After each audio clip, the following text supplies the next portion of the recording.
انت فلاح واخرك الغيط. طب تعالى بقى انا اقول لك الفلاح ده بالنسبه لك انت ايه؟ افقر فلاح في مصر بيكون عنده بيت ملك على فدان ولا اتنين، يعني حوالي 2.5 مليون جنيه. ده كده افقر فلاح.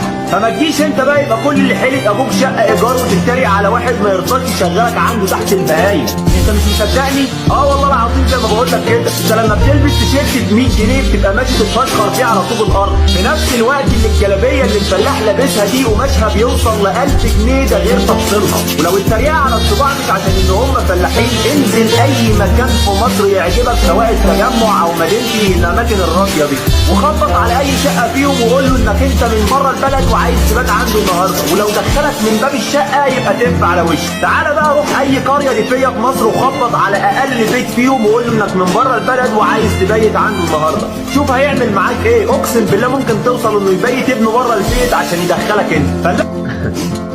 انت فلاح واخرك الغيط.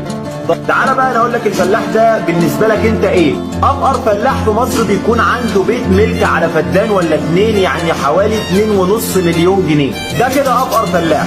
فما تجيش انت بقى يبقى كل اللي حيلك ابوك شقه ايجار وتتريق على واحد ما يرضاش يشغلك عنده تحت البهايم. انت مش مصدقني؟ والله العظيم زي ما بقول لك كده، انت لما بتلبس تيشيرت ب 100 جنيه بتبقى ماشي تتفشخر فيه على طوب الارض، في نفس الوقت اللي الجلابيه اللي الفلاح لابسها دي قماشها بيوصل ل 1000 جنيه، ده غير تفصيلها. ولو التريقه على الطباع مش عشان ان هم فلاحين، انزل اي مكان في مصر يعجبك سواء التجمع او مدينتي الاماكن الراقيه دي، وخبط على اي شقه فيهم وقول له انك انت من بره البلد وعايز تبات عنده النهارده، ولو دخلك من باب الشقه يبقى تف على وشك. تعالى بقى روح اي قريه ريفيه في مصر وخبط على اقل بيت فيهم وقول له انك من بره البلد وعايز تبيت عنده النهارده، شوف هيعمل معاك ايه. اقسم بالله ممكن توصل انه يبيت ابنه بره البيت عشان يدخلك انت.